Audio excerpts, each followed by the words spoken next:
Cette vidéo, c'est une vidéo d'espoir. Un moment d'échange avec Lucie Leila Mamouni. Mais lorsqu'elle parle, quand je la regarde, je pense à l'avenir et à la confiance, la force que nous devons donner à ceux qui construisent le monde de demain et qui commencent aujourd'hui.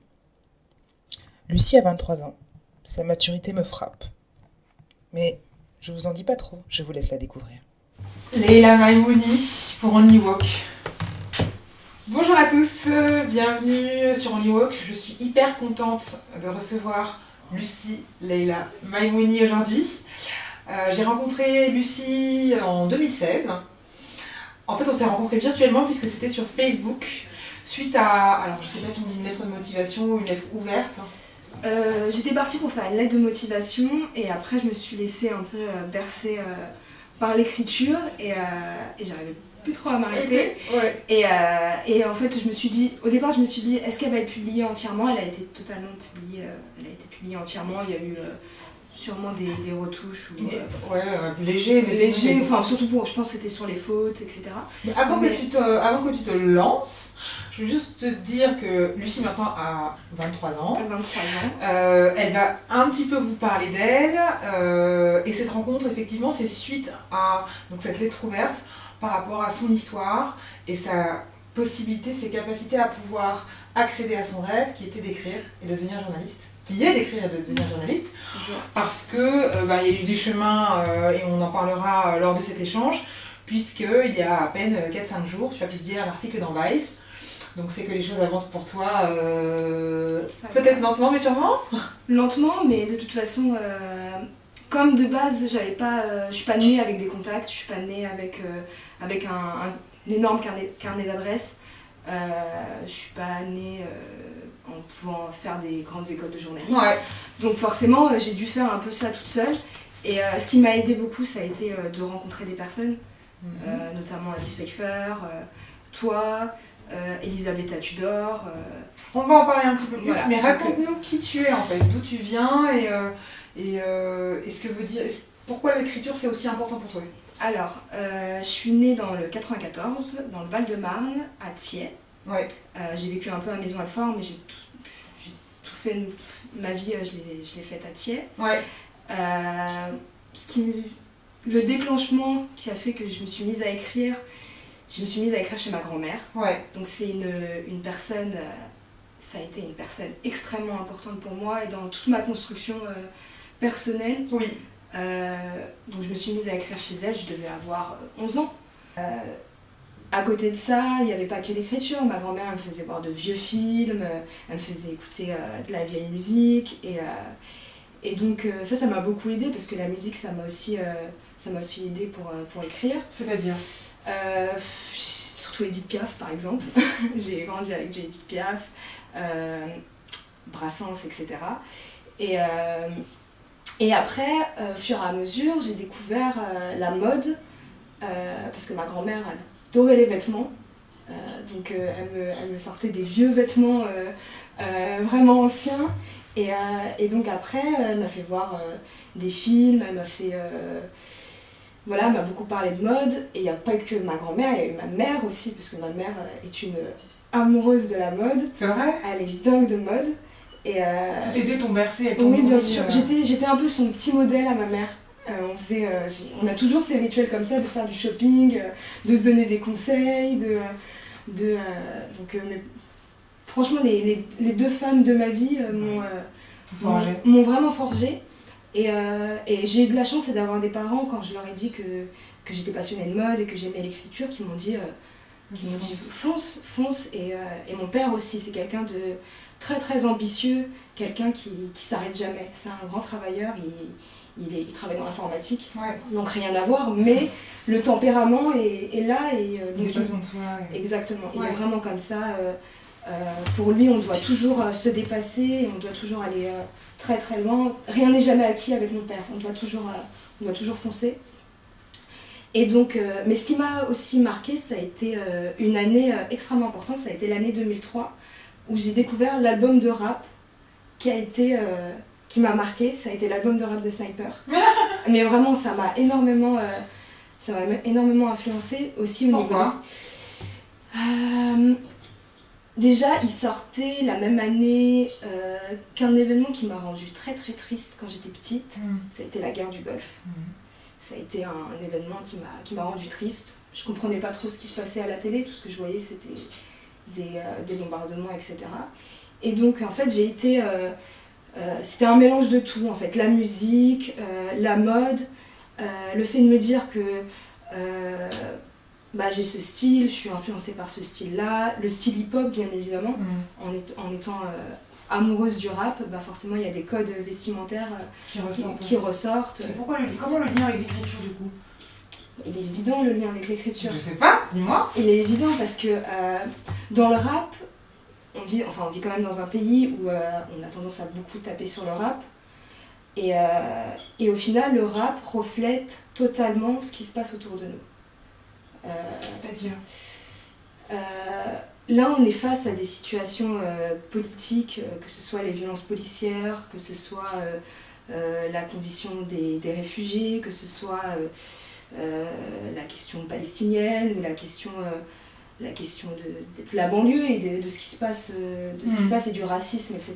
Donc c'est vrai qu'on a tendance à dire que le rap est moins engagé aujourd'hui, je ne crois pas, je pense qu'il a toujours une vision engagée, mais c'est vrai que moi quand j'ai découvert le rap, il était carrément engagé et bien évidemment je vivais pas des discriminations directement, mais je le voyais.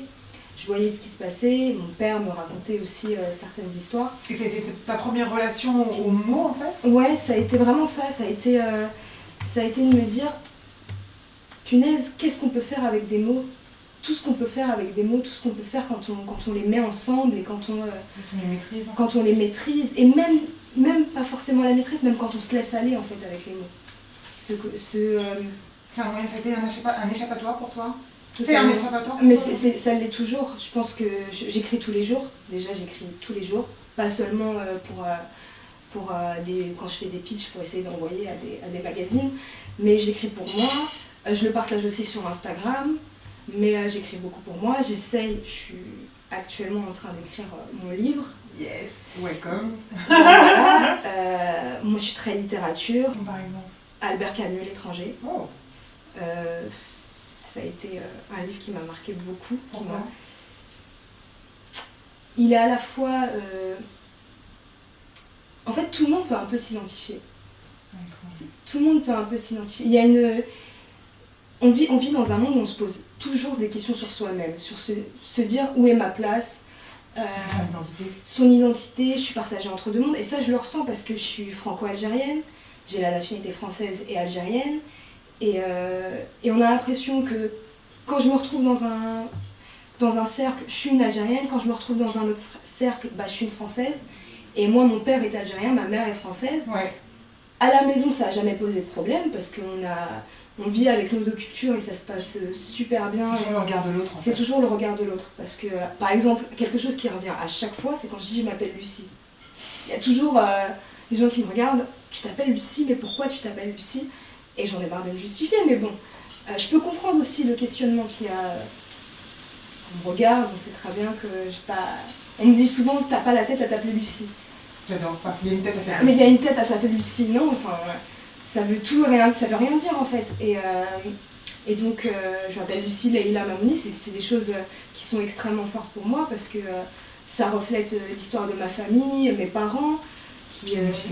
Voilà, j'ai grandi vraiment dans ça, je fête Noël, je fête l'Aïd, on se pose pas de questions, on se prend surtout pas la tête avec ça, et je remercie vraiment mes parents de m'avoir éduquée dans ça, parce que cette ouverture-là. Si j'avais pas eu mes parents et cette éducation-là, je pense que j'aurais jamais pris un stylo neuf. La peur? L'ouverture d'esprit, parce que mes parents, c'est... toutes les semaines, on a le droit à un débat. Toutes les semaines, on est devant la télé à faire des débats. Donc, mes parents n'ont pas fait d'études, mais c'est des personnes qui se posent toujours des questions. Mon frère est comme ça. Pas nous faire des études pour être cultivé. Bien sûr. Et ça, ils m'ont vachement prouvé parce qu'au final, comme je dis souvent, c'est pas l'école qui m'a dit d'ouvrir un livre. C'est vraiment pas l'école. L'école ne m'a pas mis un livre dans les mains en me disant ouvre un livre, instruis-toi.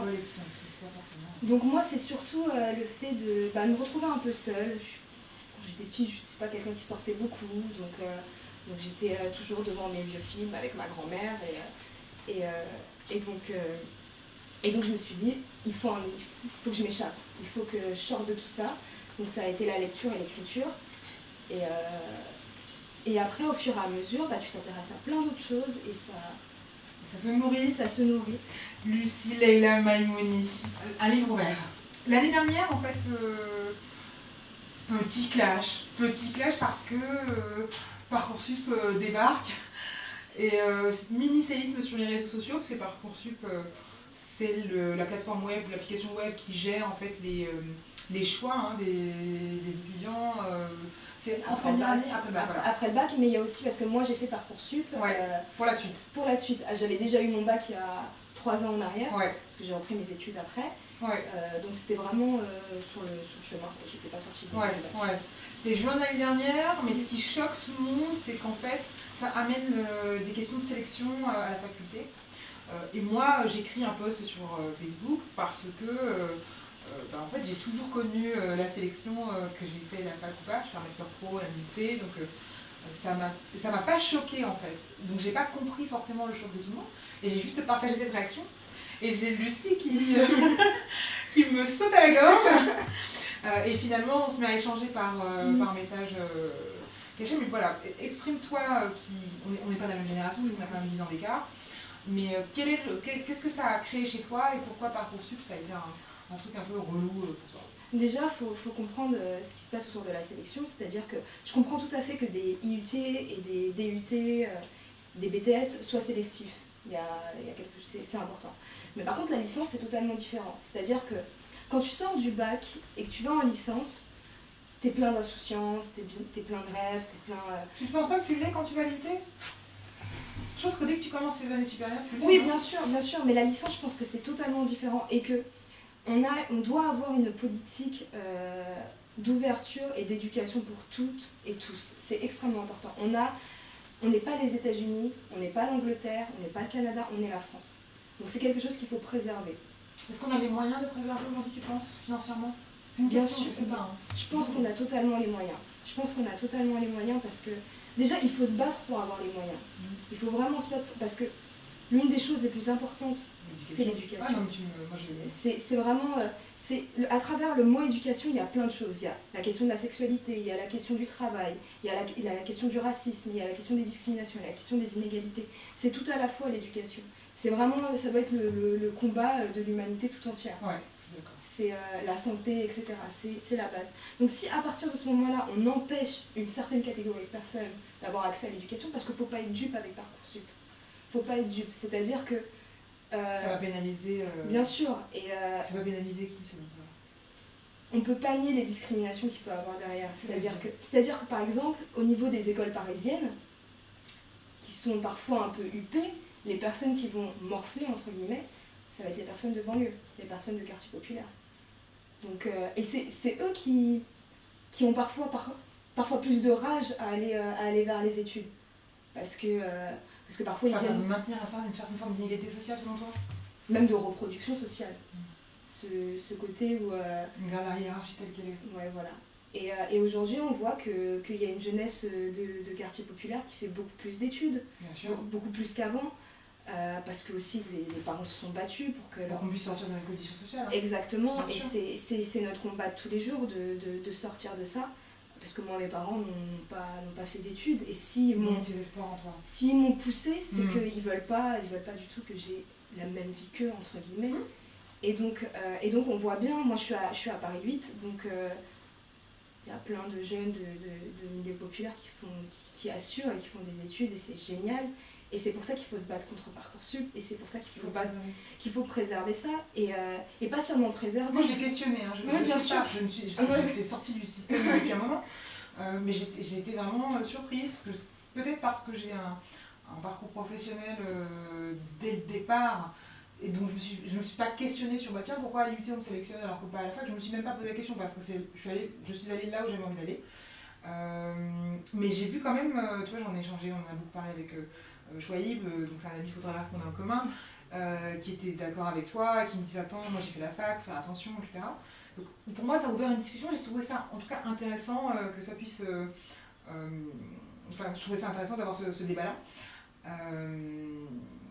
Parce que ça remettait le phare en fait sur un sujet qui est hyper important aujourd'hui en France notamment, qui sont les questions liées à l'éducation. Oui, l'éducation et les inégalités sociales aussi. Ouais. À travers ça. Tu es très engagée, ça vient d'où? Tu parlais de tes parents tout à l'heure. Oui, mon père beaucoup, ma mère qui elle est alors ma mère a été arrêtée l'école en 3e, je crois. Ouais.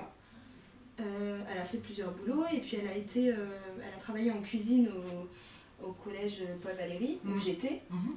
Et donc ma mère vient d'un milieu ouvrier, oui. Et donc elle m'a appris que l'une des choses les plus importantes c'était d'aider les autres, d'être honnête et de ne pas être égoïste.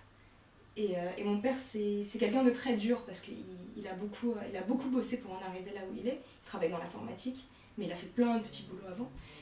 Mais ils ont vraiment ce côté humain qui est de toute façon aidons les autres et puis ça nous reviendra. Le karma. Oui, voilà, ça nous Mais reviendra. du coup, leur engagement vient d'où? C'est par rapport à leur environnement, c'est par Leur rapport à environnement. leur parcours par le passé. Après, ils n'ont jamais été encartés dans la politique, dans un parti. C'est vraiment. Je pense que c'est au niveau moral aussi. Ouais, ça fait penser C'est à des mes valeurs. parents, C'est des ça, valeurs. C'est une question de génération. Mais j'ai des parents qui ont. Alors, bon, c'est différent parce que mon papa a eu un petit peu un parcours aussi lié au gouvernement libérien il y a très longtemps, etc. Mais du coup, je me posais cette question-là. Est-ce que ça vient de leur histoire ou ça leur a été transmis ou... Par exemple, mon père, il est algérien, mais il est né en France. Donc, avec mon père, on parlait beaucoup de la question algérienne, de la question coloniale. Donc, bien évidemment, donc ça vient, voilà, oui, bien sûr. Niché dans l'identité. Bien sûr, c'est des sujets qu'on traitait à la maison. C'est des sujets qu'on traitait tout le temps à la maison, qui revenaient, par exemple, même sur les questions de violence policière, quand il y a eu l'affaire Adama Traoré. Mon père m'a parlé de Malikou Sekine. Voilà, il a vécu ces moments-là. Donc c'est des choses qui reviennent et je pense sincèrement que si j'avais pas eu des parents comme ça, je me serais peut-être engagée, mais peut-être par moi-même, mais je trouve ça beaucoup plus symbolique de me dire que tu comprends d'où ça vient. Que je comprends d'où ça vient et voilà, et donc... Je mettrai les liens en fait pour que vous ayez quelques références, pour que vous puissiez vous ouvrir à ces questions-là. Tu préfères faire partie de la jeunesse qui préfère la lutte des classes aux startups? Oui, je préfère la lutte des classes, enfin je préfère la jeunesse qui lutte des classes, ouais, voilà, aux startups. Mais je pense aussi que les jeunes de milieux populaires doivent aussi se créer des communautés, doivent aussi... on est enfin, quand on vient de banlieue, etc., on est influencé par l'art, on est influencé par la mode, par la musique, etc. Et bien évidemment, ça on l'oublie pas et on crée nos petits trucs. C'est pas parce que les gens sont plus... Qui sont pas créatifs. Qui sont pas créatifs. Ouais, je suis d'accord. Voilà, donc... Mais ça veut dire quoi pour toi du coup? Alors, préférer la lutte des classes aux startups? C'est préférer l'humain à l'argent et à faire de l'argent tout le temps. C'est ça en fait le message, c'est que c'est bien de faire de l'argent. C'est nécessaire. C'est nécessaire. Mais si ça va à l'encontre des droits humains et ça va à l'encontre de l'humanité et des valeurs, ça sert à rien. C'est ça en fait. Il faut être humain avant tout, et il faut être ouvert, il faut être vers les autres, il faut travailler en communauté, il faut... voilà, je pense que c'est vraiment le message qu'il y a derrière. Ok. Est-ce que tu veux nous dire 2 mots sur ce que tu ressens suite aux élections européennes, les résultats des élections européennes? Triste. Pourquoi? Triste mais pas étonnée. Tiens, pourquoi pas étonnée?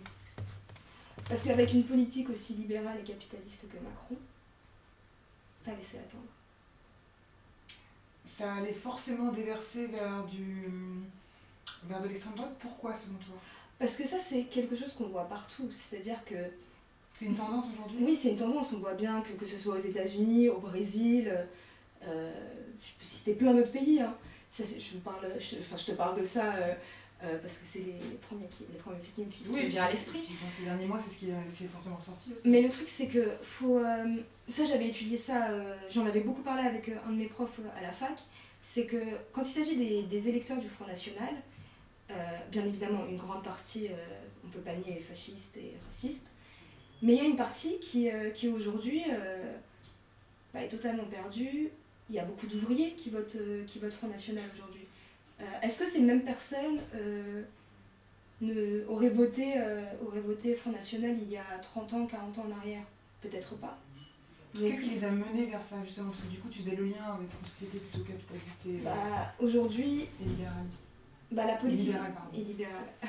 Aujourd'hui, la politique de Macron, et Macron n'a pas inventé le capitalisme. N'a pas inventé le Mm. capitalisme et n'a pas inventé une politique libérale. Non, parce que t'as pas dit Macron, enfin tu l'as rattaché à lui, mais Oui, tu voilà. parles plutôt toi de la partie... En fait, je parle surtout du système Dans dans le lequel, système. dans lequel on est. C'est pour ça, bien évidemment, je parle de Macron parce que là, on y est, mais Macron n'a pas inventé les inégalités sociales, n'a pas inventé le capitalisme. Et donc, toute cette politique remplie d'inégalités fait qu'on se retrouve les uns contre les autres. Qu'on se retrouve à se dire, en gros, si je suis pauvre, c'est à cause de l'immigré qui vient. Alors que c'est pas du tout le cas. C'est pas du tout le cas. C'est un système qui nous bouffe, en fait. Et donc, on voit bien que les politiques de gauche, les politiques de droite, sans parler de l'extrême droite, ont un peu influencé les votes à l'heure actuelle. Donc, bien évidemment, ça me rend triste, parce que en aucun cas, je souhaiterais être dans un pays raciste, être dans un pays avec une politique fasciste. Moi, j'ai eu... On est parmi les pays en tête en Europe. Hein. C'est UK, Italie et France. Ça fait gros pincement au cœur quand même. Ça fait un pincement au cœur parce que moi j'ai été triste aussi quand j'ai vu l'élection au Brésil. C'était les premiers signes avant-coureurs de quelque chose qui est en train de se passer. Trump, à la rigueur, j'étais pas trop étonnée, même si ça m'a rendu triste. Après 10 ans de... ils sont souvent dans cette mouvance démocrate pendant 10 ans, républicain pendant 10 ans. Voilà, donc on pouvait s'attendre à ce que ça bascule en républicain. Côté républicain. Même si ça me rend triste, bien évidemment. Oui, mais c'est pour moi personnellement c'était moins surprenant parce que c'est le rythme à peu près. Voilà, donc. Mais est-ce que j'ai peur qu'on aille vraiment dans une politique d'extrême droite en France? Oui, mais c'était inévitable. Pour moi en tout cas qui te suis et qui te connaît maintenant depuis un moment, t'as une âme de leader. Quel message tu partagerais avec d'autres personnes de ta génération si tu devais faire passer un message? J'aime pas le côté leader. Pourquoi pas? C'est ma vision, c'est oui, bien sûr. Non, mais bien sûr. Alors je vais le dire différemment. Non, mais ça veut dire... Ouais. Après, on peut très bien penser ça parce que vu que je partage beaucoup, vu que je m'exprime beaucoup, peut-être que... Tu prends la parole en fait. Il faut pas croire que c'est si commun que ça. Oui. Faut pas le penser. Je sais plus, j'ai une amie qui me disait qu'on prend les choses... comment on dit en français? You take things for granted. En fait, on fait comme si c'était normal, cool et naturel. Mais dans plein de pays, tout le monde ne prend pas la parole aussi facilement et c'est peut-être même pas possible en fait. Bien sûr. Donc je pousse un peu, mais en tout cas, si je dois le reformuler, je sais pas si je vais garder tout ça, mais pour toi, ça veut dire quoi être woke aujourd'hui, en 2019? Déjà, c'est se rappeler qu'on n'est pas tout seul. C'est se dire toujours qu'on n'est pas tout seul en fait. C'est-à-dire que déjà on n'est pas tout seul sur, on n'est pas tout seul sur la planète et se dire que il faut aller vers les autres. Je pense qu'on va avoir conscience qu'il y a l'autre en fait. Voilà, exactement. C'est-à-dire que on n'arrivera pas à créer une paix, à créer quelque chose de beau, quelque chose de si on s'intéresse pas aux autres. C'est hyper important. Et même que ce soit dans la vie de manière générale ou même dans un projet professionnel. Ouais. C'est-à-dire que si on s'écoute pas, on n'avance pas. Et je pense que c'est vraiment la base de tout. C'est-à-dire que dans chaque lutte, dans chaque projet artistique, faut qu'on soit ensemble. En fait, le problème, c'est qu'on est dans une période où on se retrouve un peu les uns contre les autres. Et ça, c'est le piège. C'est vraiment le piège. C'est-à-dire que si on finit les uns contre les autres, on finit par se bouffer et par oublier pourquoi on s'est élevé, pourquoi on avait commencé à écrire, pourquoi on avait commencé à étudier. Faire espoir. Voilà, et c'est vraiment, c'est une perte d'espoir. Et c'est aussi une vraie perte de temps. Donc du coup, ton message pour la jeune génération. Le message Ne pour perdez pas espoir. Ne perdez pas espoir, c'est dur. C'est dur. Tendez toujours la main aux autres et croyez en vous. Ça, je pense que c'est hyper important. C'est-à-dire qu'on est... moi, j'ai eu beaucoup de phases où on essayait de me dire que c'était pas possible. Quand j'ai dit que je voulais être journaliste, on m'a regardé en me disant... C'est pas pour toi. C'est pas pour toi. Heureusement, encore une fois, j'ai eu des parents qui m'ont dit mais non, tu fonces. Tu fonces. C'est possible. Et ce qui m'a aidé aussi, c'est rencontrer plein de gens. Oui, c'est pour ça que tu disais être ouvert vers l'autre. Voilà, et l'influence des autres fait en sorte qu'on commence à y croire et qu'on se dit ah mais l'autre aussi peut m'apporter quelque chose, je peux apporter quelque chose à l'autre. Et au final, c'est déjà beaucoup plus symbolique. Déjà, on avance beaucoup plus vite et on avance mieux. C'est beaucoup plus de qualité et au final, on se dit on a... Comment dire, on a construit quelque chose ensemble et on finira ensemble et ça je pense que c'est la base de chaque combat et de chaque mobilisation artistique, peu importe ce qu'elle Faire est. ensemble. Voilà, faire ensemble, je pense que c'est plus important. Merci beaucoup Lucie. Merci beaucoup, je suis très contente.